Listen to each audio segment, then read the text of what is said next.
এই মরণের পেয়ালা পান করতে হবে, এর মধ্যে কোনো সন্দেহ নেই। কত রাজা, কত বাদশা আদম থেকে শুরু করে আমার নবী রাহমাতুল লিল আলামিন পর্যন্ত, এই পর্যন্ত কত পয়গম্বর, কত নবী দুনিয়ার মধ্যে আগমন করলো, কত উম্মতের আগমন করলো, কেউ দুনিয়ার মধ্যে নাই। আপনি আমি চলে যাব, থাকার জায়গা নয়। এক নাম্বার হলো মরণ, এই মরণের পেয়ালা পান করতে হবে। আর পৃথিবীর মধ্যে আসার সিরিয়াল আছে, যার কোনো সিরিয়াল নাই। যে কোনো মুহূর্তে আপনাকে আমার আল্লাহ নিয়ে যেতে পারে। এই পৃথিবীর মা ছেড়ে চলে যেতে হবে। সবচাইতে সহজ মৃত্যুটার কথা আমি বলে যাই, যেটা খা মুসলমান, আটা সেনিয়া খামির বানাইয়া এর মধ্যে যদি একটা চুল পড়ে, এই চুলটার দাম দিয়া বাইর করলে যেমন আটার ভিতর থেকে সে বাইর হয়ে যায়, তদ্রূপ পৃথিবীর সবচেয়ে ইমানদারের মৃত্যুটা সেইতে সহজ হয়। আর সেই মৃত্যুটা হলো মুফতি মুসলমান আমজাদ আলী সাহেব কিতাব লিখবেন, কিতাবের নাম বাহরে শরিয়াত। এই কিতাবের মধ্যে লিখতে যা বললেন, দুনিয়ার মানুষ শোনো, 70টা তাজা উটের গায়ের চামড়া জবাই না করিয়া উল্টো দিকে টান দিয়া লবণ আর মরিচ লাগা দিলে যতটুক যন্ত্রণা হয়, এর চাইতে 70 গুণ যন্ত্রণা হলো একটা সাধারণ মৃত্যু। এখন অনেকেই মরণকালে পায়খানা করে দেয়, অনেকেই মরণকালে প্রস্রাব করে দেয়, অনেকেই মরণকালে মুসলমান জিহ্বা বাইর হয়ে যায়, চোখ দুটি বড় বড় হয়ে যায়। তাদের মৃত্যুটা কত কঠিন হয়। কত মানুষের জানাজা পড়লা, কত মানুষের কাপন পরাইলা, কত মানুষের চিরবিদায় করে দিলা। আমি একটা অনুরোধ করবো আজকে এলাকাবাসীদের কাছে, মুসলমান আজকে এই বেকি গ্রামবাসীদের কাছে আমার করজোরে একটা দাবি করে যাব, কখন যেন মৃত্যু এসে যায়, কখন যেন মালাকুল মউত এসে যায়। এক নাম্বার আমাদের প্রস্তুতি থাকা লাগবে মরণের জন্য। আল্লাহ যেন আমাদের সহজ মৃত্যু দেয়। জোরে জোরে বলেন আল্লাহু আকবার। আল্লামা কবির রাহমাতুল্লাহ বয়ান করে, দুনিয়ার মানুষ শোনো, জীবন ভরে গুনাহ করছো, গুনাহ করতে করতে আসমান থেকে জমিন পর্যন্ত গুনাহ করে ফেলেছো। বান্দা যখন কবরের ভয়ে, জাহান্নামের ভয়ে, বান্দা যখন কবরের ভয়ে, জাহান্নামের ভয়ে খাস তওবা করে আল্লাহ বলে ডাক দেয়, আমার আল্লাহ এই বান্দার জীবনের সমস্ত গুনাহগুলো মাফ করে দেয়। জোরে জোরে চিল্লায় বলা যাবে না সুবহানাল্লাহ? বান্দা এত গুনাহ করেছো, কোথাও যদি জান্নাতের বাগান শুনতে পাও, সেই বাগান টাকরে ধরো। কবরের ভয়ে, জাহান্নামের ভয়ে চোখের পানিটা ফেলে দাও। চোখের পানি আল্লাহর কাছে বড় দাম। এই চোখের পানি বড় দাম। বড় দাম না হলে মুসলমান শুনে নাও, সুদখোর হাবিব, নাম কি? সুদখোর হাবিব চক্রবৃদ্ধি সুদ খাইতেন। ওনার মতো সুদখোর মুসলমান ওই জামানার মধ্যে, ওই মহল্লার মধ্যে আর কেউ ছিল না।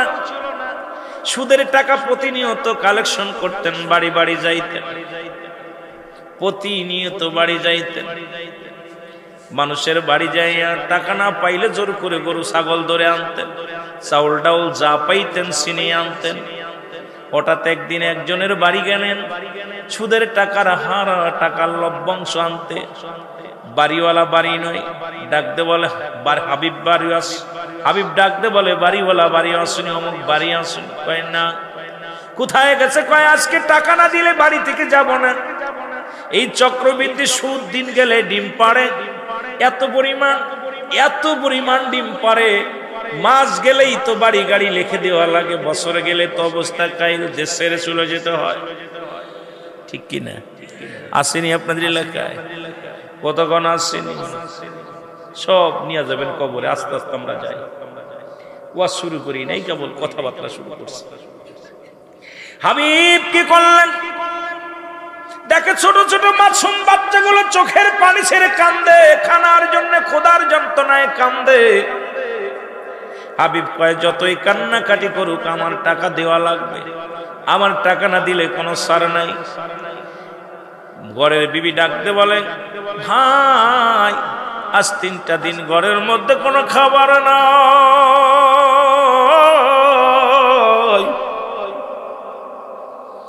ছোট ছোট মাসুম বাচ্চাগুলো ক্ষুধার যন্ত্রণায় ছটফট করে, খানা খাওয়াইতে পারি না। আমি মা, দুঃখিনী মা, সন্তানের মুখে খাবার দিতে পারি না, সহ্য করতে পারি না। আমাকে একটু মাফ করেন, গুছায়া দিব, আস্তে আস্তে করে দিব। কয় তোমার স্বামী কোথায়? কয় টাকা দিতে পারবে না, পালাইছে। ভিতরে ঢুকে দেখে কিছু গোস্ত পাতিলের মধ্যে আছে। পাশে আকিকা হয়েছিল, ওই আকিকার গোস্তটা দিছে, কিন্তু পাকাইবে কমনে, মশলা নাই, লবণ নাই, মরিচ নাই, তেল নাই, কোনো কিছু নাই। রান্না করে খাওয়াইবে সন্তানদের, সেই খাবারের মতো ব্যবস্থা নাই। ভিতরে ঢুকে দেখে গোস্ত পাতিলের মধ্যে গোস্ত। এই সুদখোর হাবিব কি করলেন? এই গোশের পাতিলটা ঘর থেকে ছিনিয়ে নিয়ে বলে, আমার টাকা শোধ করতে পারো না, আবার সন্তানদের তুমি গোস্ত খাওয়াও। জোর করে ছিনিয়ে নিয়ে গেলেন গোস্তগুলো। বাড়ি নিয়ে বিবিরে ডাক দে, কয় বিবি জলদি আয়, গোস্তগুলো পাকাও, আমি আসি, গোসল করে এসে খাবো। গোসলের জন্য রওনা হলেন।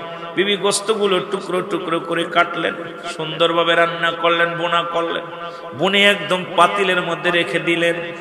গোসল করে আসার পর স্বামীর সামনে পাতিলটা নিয়ে দিলেন। পাতিল ঘুষায়া দেখে রে, পুরো গোস্তের একটা টুকরা গোস্ত নাই, পুরো গোস্তগুলো রক্ত হয়ে গেছে। জোরে জোরে চিল্লায়া বলা যাবে না আল্লাহু আকবার। কি হয়ে গেছে? রক্ত হয়ে গেছে। একটা চিৎকার বের বলে, মালিক আমি মানুষের কাছ থেকে জোর করে গোস্ত ছিনিয়ে এনে রান্না করা পর এই গোস্ত যদি, গোস্তের টুকরা যদি রক্ত হয়ে যেতে পারে, আল্লাহ আমি কত মানুষের কাছ থেকে টাকা জোর করে নিয়ে আসে সুদ খায়, আমার অবস্থা কি হবে? আল্লাহ কবরে যেদিন শোয়া দিবে আমার অবস্থা কি হবে? আল্লাহ তুমি আমারে মাফ করে দাও। আল্লাহ আমি পাপী, আমি গুনাহগার, আমি বড় পাপী। আল্লাহ আমাকে আপনি মাফ করে দেন। আমার মতো গুনাহগার আর পৃথিবীর মধ্যে নাই, আমার মতো পাপী আর পৃথিবীর মধ্যে কেউ নাই। আরে মুসলমান একটা চিৎকার মেরে ডাকতে বলে, মালিক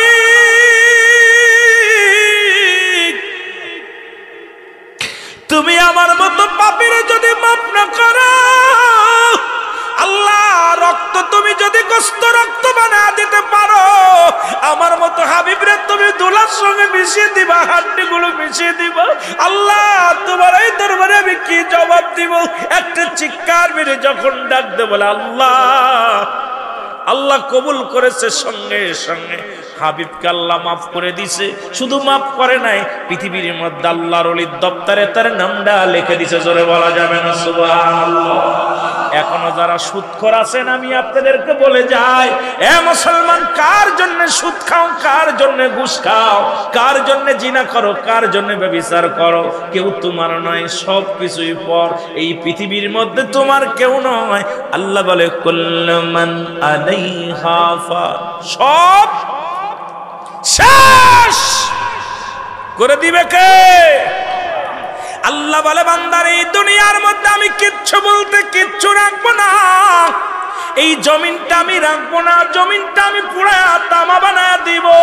এই জমিনের মধ্যে যত মাটি আছে মাটিগুলো পুড়ে হবে তামা। এই জমিনের মধ্যে যত পানি আছে পানিগুলো পুড়ে হবে ছাই। যেদিন কিচ্ছু বলতে কিচ্ছু থাকবে না, সেদিন থাকবে শুধু আমার আল্লাহ। কে থাকবে? আরো জোরে বলেন, আরো জোরে বলেন। আল্লাহ রে ডাক রে বান্দা, আল্লাহ রে ডাক বান্দা, আল্লাহ রে ডাক রে বান্দা। এর ডাকার মতো ডাকলে পারে, ডাকার মতো ডাকলে পারে, গোনাও পাবি মাফ। আল্লাহ রে ডাক রে বান্দা, আল্লাহ রে ডাক তোরা, আল্লাহ রে ডাক রে বান্দা। জোরে জোরে বলেন, আল্লাহ রে ডাক রে বান্দা, আল্লাহ রে ডাক তোরা, মাওলা রে ডাক রে তোরা, মাওলা রে ডাক। ওরে ডাকার মতো ডাকলে পারে, ডাকার মতো ডাকলে পারে, গোনা পাবি মাফ। আল্লাহ রে ডাক রে বান্দা, আল্লাহ রে ডাক। ডাকা যিনি হলেন অলি, আব্দুল কাদের নামটি শুনি ডাইকা যিনি হলেন অলি, আব্দুল কাদের নামটি শুনি বাগদাদ নগর। মাওলা রে ডাক রে বান্দা, আল্লাহ রে ডাক তোরা, আল্লাহ রে ডাক রে বান্দা, আল্লাহ রে ডাক। ওরে ডাকার মতো ডাকলে পারে, ডাকার মতো ডাকলে পারে, কোনা পাবি মাপ। আল্লাহ রে ডাক রে বান্দা, আল্লাহ রে ডাক। এ দুনিয়ার মুসলমান শুনে নাও, এই জন্য যদি ফিরে আসতে পারো, নিজামুদ্দিন আউলিয়ার কথা শুনেছ। তিনি ছিলেন দুর্দর্শ সন্ত্রাস ডাকাত। শুধু আল্লাহর ভয় যখন অন্তরের ভিতরে ঢুকছে, এ মুসলমান এমন ভাবে ভয় করেছে, ভয়ের মতো ভয় করেছে। এখন আমরা সকালে তওবা করি, সকালবেলা ঈমান আনি, বিকেলবেলা ছেড়ে দিই, বিকেলবেলা ঈমান আনি, রাত্রেবেলা ছেড়ে দিই, রাত্রেবেলা ঈমান আনি, সকালবেলা ছেড়ে দিই। কিন্তু নিজামুদ্দিন আউলিয়া যখন ঈমান আনছে আর ছাড়ে নাই, এমন ভাবে আঁকড়ে ধরছে আমার মাওলারে। এই পৃথিবীর মধ্যে পিছনের দোষটি আমার আল্লাহ ক্ষমা করে দিছে। আমার আল্লাহ তাআলা এই ভূমির মধ্যে আল্লাহ তাআলা তারও কিন্তু আল্লাহর ওলি বানায়া দিছে। জোরে জোরে চিল্লায় বলেন ঠিক কিনা? আর একটু জোরে জোরে চিল্লায় বলেন ঠিক কিনা?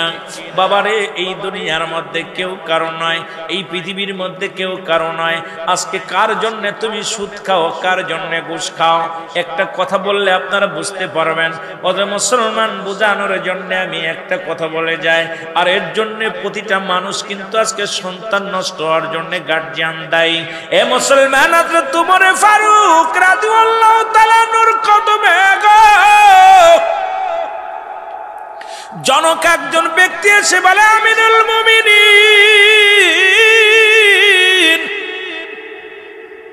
আপনার কাছে আমার সন্তানটারে ধরে আনছি, বিচার করা লাগবে। কথাগুলো না বললে বুঝতে পারবেন না রে মুসলমান। বলে, হুজুর, আপনার কদমের মধ্যে আমার সন্তানটাকে আনছি, এর বিচার করা লাগবে। বলে, কি কও তুমি? তুমি না পিতা হও, তুমি না পিতা হও, তুমি কেমনে বিচার করবা? বলে, জি হুজুর, বিচার করবেন, আপনি আমার সন্তানের বিচার করবেন। কেমন বাবা, কেমন গার্জিয়ান। আর আমাদের ছেলেরা অন্যায় করলে আরো তার পক্ষে যায় বলি, যে অন্যায় করে নাই তার বিরোধিতা করি। মুসলমান শোনো, এখন পিতা পুত্রের সম্পর্ক কেমন ভালো মধুর সম্পর্ক প্রতিটা কিন্তু বাড়িতে। পিতা পুত্রের উপরে আপনজন পৃথিবীর মধ্যে আর কেউ হয় না। সন্তানের জন্য বেশি আপন তার পিতা, পিতার জন্য বেশি আপন তার সন্তান। জোরে বলেন ঠিক কিনা? কিন্তু সন্তানকে লইয়া ডাকতে বলে, হুজুর, আমার সন্তানের বিচার করা লাগবে। কয়, তুমি কেমন পিতা গো, সন্তানের বিচারের জন্য আমার কদমের মধ্যে আছো? বলে, হ্যাঁ, আপনার কদমের মধ্যে আছি, আমার সন্তানের বিচার করা লাগবে। বলে, কি বিচার? বলে, 3টা বিচার করা লাগবে। নাম্বার ওয়ান হলো, 1 নাম্বার, আমার সন্তান মাদক সেবন করে। এই মাদক সেবন করা ভালো না খারাপ? জোরে বলেন, ভালো না খারাপ? এই সেবন করে, মাদক সেবন করে, হুজুর, বিচার করা লাগবে, কঠিন বিচার করা লাগবে আমার সন্তানের। খলিফা হযরত উমর ফারুকের মেজাজ খুব কড়া, রাগান্বিত হয়ে গেছেন। মুসলমান রক্ত টকবক করে হযরত উমর ফারুকের যুবকের দিকে আংড়া হয়ে তাকায় এলেন। যুবক বলে, ও আমিরুল মুমিনিন, ডাকতে বলে, যুবক, ও যুবক, তুমি কি সত্যি মাদক সেবন করো? বলে, জি হুজুর। কয়, তুমি কি মাদক সেবনের অপরাধ তুমি জানো? কয়, হুজুর, জানি না। কয়, মাদক সেবন করো, তোমার মৃত্যুদণ্ড হবে। বলে, হুজুর, আমি মেনে নিলাম, আপনি যে রায় দিবেন সেই রায় আমি মেনে নিলাম। দ্বিতীয় অপরাধ? কয়, দ্বিতীয় অপরাধ? কয়, দ্বিতীয় অপরাধ হলো মানুষ হত্যা করছে। আমার সন্তান মানুষকে খুন করেছে। মানুষ খুন করা কি পাপ না গুনাহ? গুনার কাজ না ভালো কাজ? জোরে বলেন, গুনার কাজ না ভালো কাজ? বড় পাপ মানুষ হত্যা করা। বলে, হুজুর, সন্তান তো মানুষ হত্যা করেছে, বিচার করা লাগবে। খলিফা হযরত উমর ফারুক কয়, যুবক, তুমি কি জানো মানুষ হত্যা করেছো, মহাপাপ করেছো, এর অপরাধের শাস্তি তুমি জানো? কয়, না। কয়, শাস্তি হলো তোমার মৃত্যুদণ্ড। কয়, হুজুর, আমি মেনে নিলাম। 3 নাম্বার অপরাধ, এই পৃথিবীর মধ্যে 3 নাম্বার অপরাধ হলো, শুনে নাও, এর 3 নাম্বার অপরাধ। ডাকতে বলে, হুজুর,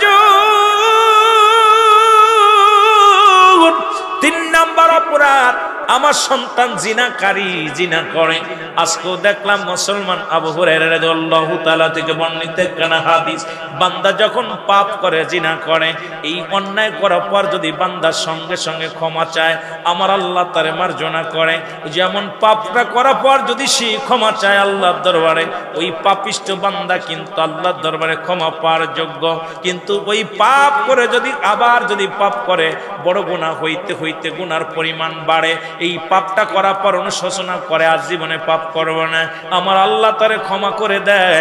কিন্তু এই পাপ করার পর আবার যদি মনের ভিতরে আবেগ আবার পাপ করে ফেলে, ওই পাপটা আরো বেশি ভারী হয়ে যায়, বেশি মুসলমান ওজন বেশি হয়ে যায়। এই পাপের দরুন ইয়াউমাল কিয়ামতের ময়দানে আমার আল্লাহ আপনাকে আমাকে জাহান্নামে ছুঁড়ে মারবে। জোরে জোরে চিল্লায় বলা যাবে না আল্লাহু আকবার। এরে বান্দা, ভুল করেছো ক্ষমা চাও, ভুল করেছো ক্ষমা চাও। এ মুসলমান শুনে নাও, দিলের কান্ডা লাগায় শোনো। এবার ওমরে ফারুক রাদিয়াল্লাহু তাআলা আনহু ডাকতে বলেন, তৃতীয় অপরাধ আমার সন্তান জিনা। ডাকতে বলে হুজুর, হযরত ওমরে ফারুকের কদমে ডাকতে বলে হুজুর, আমার ছেলে জিনাকারী। কয় জিনার পাশ থেকে তুমি জানো? কয় হুজুর জানি না। কয় জিনা শাস্তি হলো তোমার মৃত্যুদণ্ড। আজকে আমার সমাজে প্রতিটা বাড়ির মধ্যে জিনা, প্রতিটা ঘরের মধ্যে জিনা, ব্যভিচার, এই জুলুমে ভরে গেছে। আল্লাহর গজব নেমে আসছে বাংলার জমিনে। আজকে বড় কষ্ট হয়, মেঘ নামানোর জন্য দোয়া হয়, সারা বাংলাদেশে বৃষ্টির জন্য প্রার্থনা হয়, এর মসজিদে মসজিদে প্রার্থনা হয়। যে সমস্ত বাতিলেরা মুনাজাতের বিরোধিতা করছে গো, যারা দুনিয়ার মধ্যে হাত উঠে দোয়া করে বেদাত, যারা বলছে তারাই দেখি দোয়া করেছে মসজিদের মধ্যে বইয়া, মুসলমান ঈদগার ময়দানে যাইয়া মাঠের মধ্যে বইয়া বইয়া দোয়া করছে, দাঁড়ায়া দাঁড়ায়া দোয়া করছে। নবীজি দুভাবে দোয়া করতেন, একটা হলো সিধা, একটা হলো উল্টা। এখন দেখি অনেক বাতিলেরাও হাত উঠে আল্লাহর দরবারে দোয়া করে। এখানে দেখে আসলাম বিশাল কমি মাদ্রাসা, এই কমি মাদ্রাসায় পড়ানো হয়, আমাদের কিতাব নাই, কমি মাদ্রাসার কিতাব। মুসলমান শুনে নেন, ভালো করে শুনে নেন। এই কিতাবের নাম ফতোয়ায়ে দেওবান। ও মুসলমান, ফতোয়ায়ে দেওবান মুফতি শফিক আহমেদের লেখা, প্রথম খণ্ডের মধ্যে 33 নম্বর পৃষ্ঠার মধ্যে, যার কিতাব তোমরা পড়েছো, যার কিতাব তোমরা লেখাপড়া করে গবেষণা করেছো, তোমাদের সেই মুফতি সাহেব কি বলে শুনে নাও। বলতেছে 5 ওয়াক্ত নামাজ আদায় করে, জিয়ারত করে, সর্ববেলাতে আল্লাহর দরবারে দুটি হাত উঠায় দোয়া করো উত্তম মুস্তাহাব। একটা দোয়া দেখাও না যায় সারাম, একটা দলিল দাও। জীবনে কোনোদিন হাত উঠাইতাম না, আজকে ঠেলায় পড়েছো, সারা বাংলাদেশে দোয়ার মধ্যে পড়ে গেছো। আমার আল্লাহ পারে ডুবাইরা মনে করেছিল বিশ্ব ব্যবসা করবে, তারা চিন্তা করেছিল, ডুবাইয়ের মানুষগুলো চিন্তা করে আমাদের মতো এত বড় পাপী, এত বড় ব্যবসায়ী, এত বড় ধনী রাষ্ট্র আর কেউ নাই। আল্লাহ তাদের পানির নিচে দিয়া দিছে। জোরে জোরে বলেন ঠিক কিনা? এরে মুসলমান শুনে নাও, তোমাদের গজবে আজকে সারা পৃথিবী ভরে গেছে।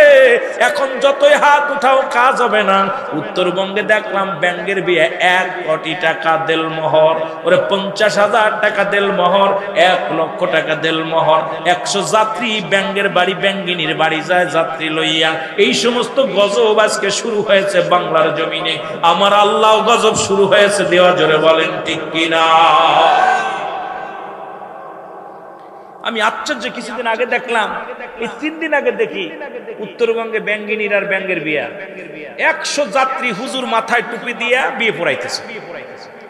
আশ্চর্য হয়ে গেছে, কি ঘটনাটা দেখি। হুজুরে বয়া বয়া করছে 50 লক্ষ টাকা দেল মোহরে, আবার একটা দিছে 50,000 টাকা দেল মোহর, একটা দিছে 1 কোটি টাকা দেল মোহর। 100 যাত্রী ডোল ডগর বাজাইয়া যায় খাওয়াইতেছে, আর 2 হুজুরি সাক্ষী টুপি মাথায় আম করে জুতা পিটা কর। 2 হুজুরি মাথায় টুপি দিয়া বিয়ে পড়াইতেছে। মই নারী পুরুষ এক জায়গায় নিয়ে নাচানাচি শুরু করছে। এই দেশের উপরে আল্লাহর ওলিরা আছে বিলেই আজকে আমাদের দেশটা এখনো ভালো আছে। জোরে বলেন ঠিক কিনা? নয়তো শেষ হয়ে যাইতো। এই বাতিলেরা এগুলো দেখিস না চোখি? এগুলো চোখি দেখিস না? এখন বিলাই গাছে ওঠে, ঠেলায় পড়ে। এখন দোয়া প্রতি ঘরে ঘরে শুরু করছিল। আল্লাহ রহমত দান করছে, এখন ওদের ফকর অনেক দোয়া করছে, কাজ হয় নাই। অনেক দিন পরে বৃষ্টি নামছে, কারণ ওই সময় যদি বৃষ্টি নামতো ওদের ইবের ডিমান্ড বেড়ে যেত। জোরে বলেন ঠিক কিনা? ওরা চিন্তা করে দাঁড়া, সারা জীবন দোয়া করিস না, এখন দোয়া করছিস বৃষ্টি হবে, হবে না, ধৈর্য ধর, আর একটু পুরাই না। জোরে বলেন ঠিক কিনা? কদিন পরে দিছে। এইভাবে সারা বাংলাদেশের মানুষকে আল্লাহ সাইজ করবো। ধৈর্য ধরো, ধৈর্য ধরো। আমি যে কথা বলতেছিলাম, দিলের কান্ডা লাগা শোনো গো,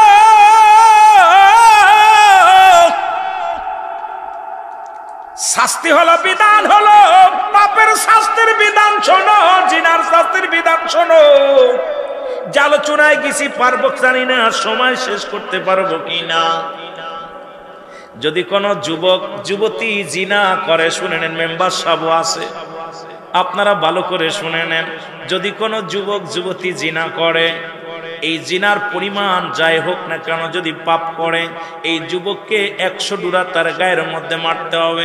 এমন ভাবে মারতে হবে, ও মুসলমান 4-5টা মারা পর যেন মারা যায়, এমন ভাবে আঘাত করতে হবে।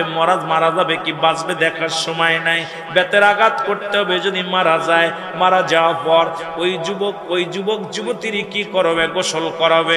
তারা গোসল পাবে, তারা জানাজাও পাবে, তারা কবরও পাবে, দাফন কাফন সবই পাবে। বাকি যে বেতের আঘাত গুলো থাকবে, এটা কবরের উপর রাখাইতে হবে। একটা যুবকরে যদি, একটা যুবতী যদি আজকে লাকসামের জমিনে, আজকে যদি কুমিল্লার জমিনে একটা বিচার করা হতো, আমার বিশ্বাস যুবক যুবতীর জিনা ব্যভিচার চিরতর বন্ধ হয়ে যেত। জোরে বলেন ঠিক কিনা? আজকে মুসলমান শুনে নাও, শুনে নাও, আজকে ঘরের মধ্যে জিনা, বাড়ির মধ্যে জিনা, হুজুরে হুজুরে জিনা। আজকে শুধু বলৎকার দেখলাম গত মাসেও, মুসলমানে মাসেও দেখেছি, পত্রিকা খুললেই শুধু বলৎকার। আজকে মাদ্রাসায়, আজকে তাদের কাছেও নিরাপত্তা নাই। আজকে মাদ্রাসার লাইনে পড়াইতেও ভয় পায়, কারণ হুজুর যে কাজ শুরু করেছে, স্ত্রী থাকতেও ছোট ছোট বালকদের সাথে বলৎ করা শুরু করেছে। আজকে আমাদের দিক থেকে মানুষ মুখ ফিরে নিচে। জোরে জোরে বলেন ঠিক কিনা? আমি কি মিছা কথা কইতেছি? আই বলৎকার একটা বিচার করেন না, একটা বিচার কুমিল্লার জমিনে হইলে কোন মাদ্রাসার বলৎকার হবে না। বিশ্বাস হয় না? তা তো করবেন না, আপনারা টাকা পয়সা দিয়ে সারাবেন। আবার কিছু কিছু ওই যে আমার দেশে আমি আশ্চর্য হয়ে গেলাম, জিনাখোর রিসোর্টে ধরা পড়ে, আবার তাদের জন্য মিষ্টি খাওয়া হয়। রাগ করেন? হয়তো আমার পরে হয়তো কষ্ট পাবেন। আমরা রাসূলের আগমনে আমরা মিষ্টি খাইলে কয় বেদাত, আমরা নবীর স্লোগান দিলে কয় বেদাত, আমরা নারাইলে সালাত কইলে কয় বেদাত। আর যিনি জিনা করে পরের নারী নিয়ে আজকে দুনিয়ার মধ্যে ধরা পড়ে, এই সমস্ত মানুষ বাইর হলে তাদের জন্য কাতারে কাতারে মিষ্টি খায়, তাদের জন্য স্লোগান দেয়, এদেশে গজব আর নেমে আসবে। যারা বলেন ঠিক কিনা? আমি আশ্চর্য হয়ে গেছি।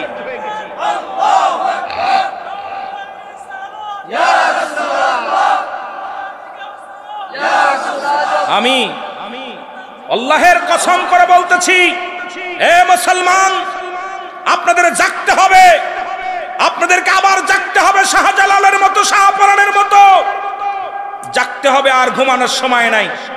রাসূলের স্লোগান দিলে, মিলাদ নবীজির শানে জুলুস করলে, কুমিল্লার মানুষ যখন জুলুস করে, এটা বন্ধ করার জন্য পায়তারা শুরু হয়। আমরা মিষ্টি বিতরণ করলে এটা নাজায়েজ হয়। আর আজকে যারা নারী নিয়ে ফুর্তি করে, তারা বাইর হলে মিষ্টি বিতরণ করে কোন ফতুয়া দিয়ে? কথা বলেন না কেন? জোরে বলেন, কথা বলেন না কেন? রাগ করেন? হয়তো আমার উপরে অ্যাকশন আসবে, ভয় করি না, ভয় করি না। আমি কষ্ট পেয়েছি, আমি কষ্ট পেয়েছি। এগুলো বলতে হবে যে একটু বাংলাদেশ, এদেশে জিনার শাস্তির বিধান শোনেন। হুজুর আসছে, যার হাতে হাজার হাজার আলেম হয়েছে, প্রিন্সিপাল ছাড়াইছে। আপনারা একটু খেয়াল করেন, যে ব্যক্তি জিনা করে, এটা বলে হলো জিনা, বললাম যুবক যুবতী, অবিবাহিত নারী, অবিবাহিত পুরুষ। আর বিবাহিত নারী, বিবাহিত পুরুষ যদি জিনা করে, জিনার শাস্তির বিধান শোনেন। মিষ্টি বিতরণ তো দূরের কথা, ওর বিধানটা শুনে নেন, তারপরে আমার বিচার করেন। বিচার হলো, যে ব্যক্তি বিবাহিত নারী, বিবাহিত পুরুষ জিনা করবে, শাস্তির বিধান হলো তাকে বুক পর্যন্ত না মাটির নিচে পুঁততে হবে, কঙ্কাল ছুঁড়ে মারতে হবে, পাথর ছুঁড়ে মারতে হবে। যতক্ষণ পর্যন্ত মৃত্যুবরণ না করবে, ততক্ষণ পর্যন্ত তার মার বন্ধ হবে না। নিশ্চিত হয়ে যাবেন উনি মারা গেছে, এইবার তাকে মাটি খুঁড়ে উঠাইতে হবে। উঠাইয়া তাকে দিবালয়ে মানুষের সামনে কুকুর শিয়াল দিয়ে লাশটা খাওয়াইতে হবে। এই লাশের দাফন পাবে না, এই লাশে কাফন পাবে না, এই লাশে কি পাবে না? জানাজা পাবে না। আর আমার দেশে ওই সমস্ত মৌলবীর গোষ্ঠী জিনা করার পর ফুলের মালা পায়, আমার দেশে ওই সমস্ত মৌলবীর গোষ্ঠীরা জিনা করার পর মিষ্টি বিতরণ হয়। সুতরাং এই দেশে ইসলাম কায়েম হচ্ছে না, হচ্ছে না, হচ্ছে না। জোরে বলেন ঠিক কিনা? কথা কি বুঝতে পারছেন? শাস্তির বিধান শুনছেন? উনি কি বিবাহিত না অবিবাহিত? তাহলে উনি বিলে না, যত বিবাহিত নারী, যত বিবাহিত পুরুষ জিনা করবে, সে যত বড় কুতুব হোক, সে পীর সাহেব হোক আর মৌলবী হোক, যত বড় ব্যারিস্টার হোক, ইসলামের বিধান মানলে, কোরআনের বিধান মানলে তাকে কুকুর শিয়াল দিয়ে খাওয়াই দিতে হবে। আর তাদের ফুলের মালা দিয়ে হাজার হাজার জনগণ, হায় রে মানুষ, হায় রে আবুল আহাবের দলের লোক, আবু জাহেলের দলের লোক। আবু জাহেল ছিল জ্ঞানীর পিতা, আবুল হেকাম, আহা জ্ঞানীর পিতা। নবীকে না মানার কারণে আবু জাহেল মূর্খর আব্বা। আজকে কোরআন না বুঝার কারণে এই সমস্ত আবু জাহেল গুলো ফুলের মালা নিয়ে বয়া থাকে, মিষ্টির টুপলা নিয়ে বয়া থাকে, তারা এখনো ইসলামটাকে ক্ষতি করতে চায়। এরা জন্মটাই হয়েছে জিনার মধ্যে। জোরে বলেন ঠিক কিনা? আরো জোরে বলেন ঠিক কিনা? এটা গল্প বলবো? কথা কন, গল্প বলবো? টাইমই তো পাবো না। গল্প হলো, আমাদের দেশের অবস্থা, যদি কোনো হিন্দু থাকেন আমি আগে ক্ষমা চাই, কারণ আমি সূরা তাওবা যেদিন পড়েছি 6 নম্বর আয়াত। কত নম্বর? সূরা তাওবা 6 নম্বর আয়াত। আল্লাহ বলে, হাবিব আপনার কদমের মধ্যে যদি কোনো অমুসলিম যায়, সর্বপ্রথম তাদের বসতে দেন। যদি তারা নিরাপত্তা চায় নিরাপত্তা দেন, যদি নিরাপদ স্থানে পৌঁছে দিতে বলে পৌঁছায় দেন, যদি সাহায্য চাই সাহায্য দেন। কার ঘোষণা? হুজুর সাক্ষী, ওলামা একরাম সাক্ষী, সবাই ধরে রাখবেন। সূরা তাওবা 6 নম্বর আয়াত। এই জন্য আমি কোন হিন্দু অমুসলিম যদি থাকেন, অধর্মীরা থাকেন, কষ্ট পাবেন না, বোঝানোর জন্য বলতেছি। উত্তপ্ত গরমের ভিতরে 52 ছেলেকে নিয়ে যাইতেছে মা। কে যাইতেছে? 52 ছেলে নিয়ে যাইতেছে মা। মা আর 52 ছেলে দুইজন যাচ্ছে নানা বাড়ি বেড়াইতে। তো উত্তপ্ত গরমে পিপাসায় কাতর হয়ে গেছে। কাতর হওয়ার কারণে ছেলে বলতেছে, মা গো পিপাসা লাগছে প্রচুর, আমার জল খাইতে হবে, জল। তা কইছে, বাবা জল, ডান পাশে মুসলমান বাড়ি, বাম পাশে মুসলমান বাড়ি, আমরা হলাম 52, তোমার বাবা হলো বড় 52, তুমি পানি খাইলে ইজ্জত চলে যাবে জল খাইলে। এখন মুসলমান বাড়ি ঘটি চা খাবে, এটা ঠিক হবে না। কইছে, মা আমি তো আর হাঁটতে পারি না, আমার একটু খাবার দাও, পানি দাও। তো বাবা যাও পানি খাবা, তবে কোনো পাতিল চেয়ে খাবা না, টিবল চাইপা হাতে ধরে খাবা। এখন টিবল চাইপা পানি খাইতে গেছে, যা পর দেখে বাড়িতে রান্না করতেছে গরুর গোশ। কিসের গোশ? মুসলমানের বাড়ি কিসের গোশ? আপনারা যাই বলেন, মুরগি খান আর খাসি খান, গরুর গোশের উপরে স্বাদ নাই। জোরে বলেন ঠিক কিনা? গরুর গোশের একটা ঘিরান আছে খুব সুন্দর। এই ঘিরানটা যখন পাইছে, ছেলে বলতেছে, ও চাচি আপনারা কি রান্ধেন গো? গোস্ত রান্ধতেছি। আমার আম্মা তো গোস্ত রান্ধে, এত ঘিরান হয় না। এইটা এত ঘিরান কেন? কয় এটা আমরা গরুর গোস্ত। কয় গরুর গোস্ত 1 পিস দিবেন? কথা বুঝেননি? কয় বাবা খাবি নি 1 পিস? কয় দিলে খাইতাম। এখন গরম গরম তো 52 ছেলের গরম গরম পাতিল থেকে উঠাই দিছে, এটা খাইতে একটু সময় লাগছে, গরম গোস্ত সময় লাগছে। মা তো ঘরের মধ্যে দাঁড়ায় আছে, ছেলে আসবে কখন, রাস্তার ভিতরে দাঁড়িয়ে আছে, একটু দেরি হয়ে গেছে। বলতেছে পানি খেয়ে গেছে। কয় বাবা এত দেরি হলো কেন? কয় মা তুমি গর্ভধারিণী মা, আমাদের 52 শাস্ত্রে আছে মিথ্যা বলা যাবে না। এখন আমি 52 ছেলে, মিথ্যা বলবো না মা। ও মা পানি খাইয়া দেখি ওই বাড়িতে গোস্ত পাকাইতেছে, এত ঘিরান আমি সহ্য করতে পারি নাই, 1 পিস চেয়ে খাইয়া আইছি, 1 পিস চেয়ে খাইয়া আইছি। করছে বাবারে তুই না 52 ছেলে তুই গোস্ত খালি? কয় মা আমার ভুল হয়ে গেছে। কয় বাজারে ভুল তো তুই করিস নাই, ভুল তো আমি করছি, তোর জন্মটাই মুসলমানে দিছে। কথা বোঝেন নাই? ভুল তো তুই করিস নাই, ভুল করছি আমি, কারণ তোরে তো 52 জন্ম দেয় নাই, জন্মই মুসলমানে দিছে, এই জন্য গরুর গোস্ত পরানো চাইছে। কথা বলছেননি? আজকে যারা ওই সমস্ত জিনাকারীদের পক্ষে স্লোগান গায়, তাদের কোথায় জন্ম হয়েছে আপনারা এইটা বুঝে নিন। জোরে বলেন ঠিক কিনা? আরো জোরে বলেন ঠিক কিনা? সুতরাং আমরা যারা সুন্নি, আমরা দাবি করি আমরা কখনো জিনা ব্যভিচারের পক্ষে নয়, জিনা ব্যভিচার লুচ্ছামি বদমাইশের পক্ষে আমরা নাই। জোরে বলেন ঠিক কিনা? বলে শাস্তির বিধান শুনেছেন নি? শাস্তির বিধান শুনছেন? এইগুলো তাহলে হিসাব করে জেনা করবেন। যারা বিদেশে আছেন, যাদের বউ আছে বাড়িতে, তারাও একটু ভালো করে একটু শুনবেন, যাদের সবাই শুনবেন, কাজে লাগবে। এখন অবস্থা জিনা ব্যভিচার ভরে গেছে বাবা। আহা, যেদিকে তাকায় সেদিকে ব্যভিচার, অন্যায়, জুলুম। আমার বন্ধুগণ গভীর মনোযোগ।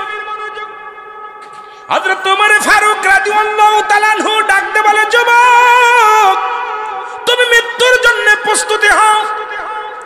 এত বড় অপরাধ করেছো, অন্যায় করেছো, মৃত্যুর জন্য প্রস্তুতি হও। যুবক বলে, আমিনুল মুমিনিন,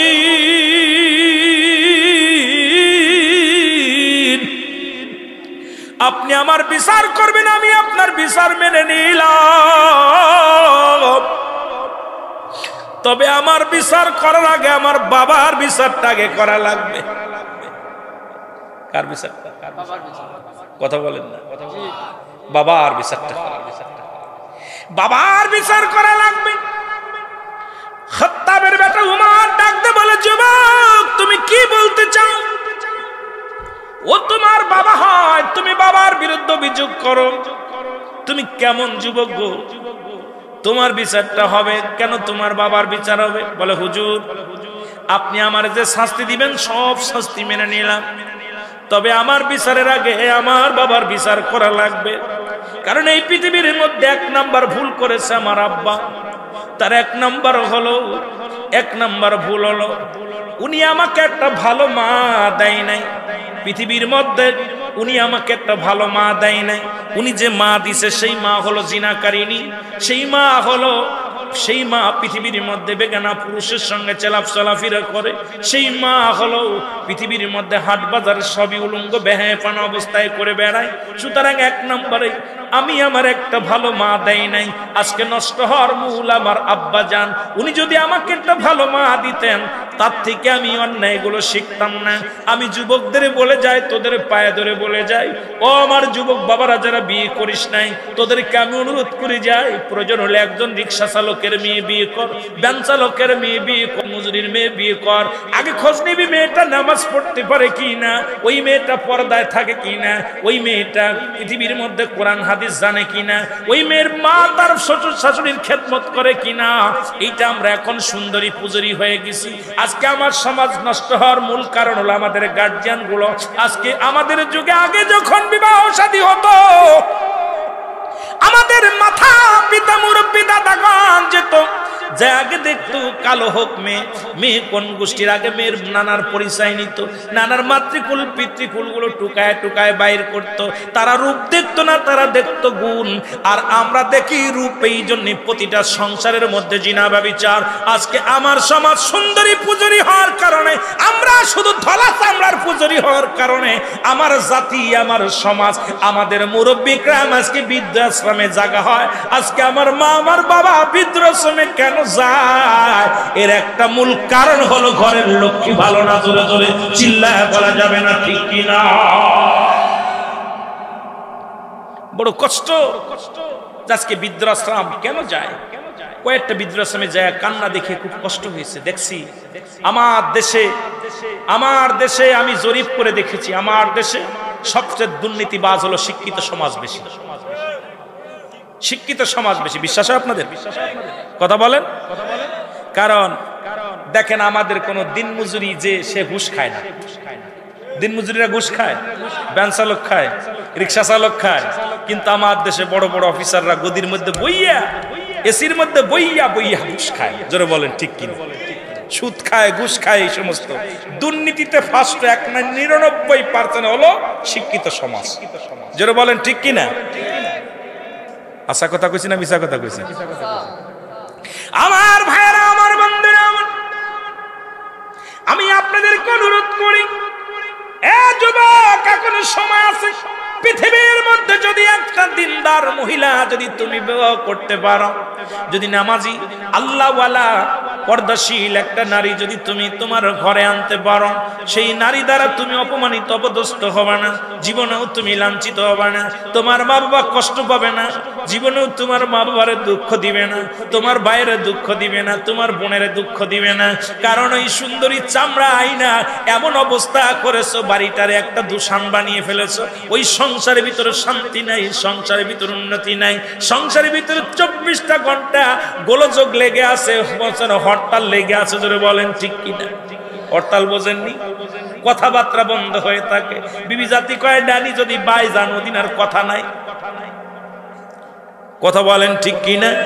আমার বাবারা, 2 নাম্বার অপরাধ হলো মুসলমান আমার এই 1 নাম্বারের মধ্যে যায়। আমার মা বোনেরা যারা আলোচনা শুনতেছেন, আমি আপনাদের অনুরোধ করব, এর আগে আপনার দাদি, আপনার নানি, আপনার মাকে বলবেন, মা ও আমার দাদি, আমার নানি, তুমি একটা রিক্সা চালকের সঙ্গে বিয়ে দাও, ভ্যান চালকের সঙ্গে বিয়ে দাও, কি সান্দাই সেই ছেলের সঙ্গে বিয়ে দাও, দুঃখ নাই।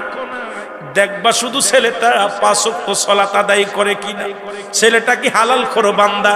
আমরা দেখি এখন কত টাকা বেতনে চাকরি করে ছেলে, কত টাকা ঘুষ খায়।